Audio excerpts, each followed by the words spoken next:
Dintre del vídeo, clar, ja comença amb una explosió de tinta, que és una acció que és important. I va ser molt simpàtic perquè va quedar tot ple de tinta, tot negre, i tota l'aigua ho vam haver de netejar tot. Llavors, a partir de la tinta que explota, comença aquesta gota que cau, i llavors, clar, van apareixent aquests elements, que són aquestes figures, que en realitat hi ha una edició de tot això, i apareixen figures i figures com si n'hi haguessin moltes que van entrant dintre la casa, no? I el fet que van totes negres tampoc pots identificar la cara de la persona o la identitat de ningú, no? I al mateix temps també permet que es multipliquin aquestes persones. I llavors, clar, hi ha un moment que sí, que la casa està ocupada, cada racó té algú.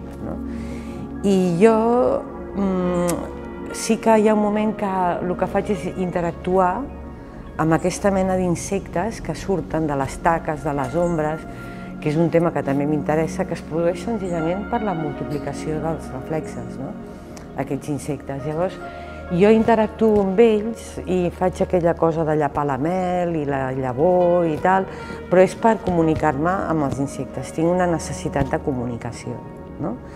I aquesta necessitat, clar, s'aguditza amb el telèfon, que és un telèfon superantic, que jo crec que hi ha gent que el deu veure i no deu saber que és un telèfon, perquè és dels anys 50 o 60 o por ahí, i ara tothom té un mòbil, i aquí estàs trucant, i clar, no contesta ningú, perquè no hi ha ningú. Passa un avió, però no hi ha ningú. Jo estic com... ja ho dono com fet, estic sola a aquest món i en realitat m'he transportat a un altre lloc, aquí, sí.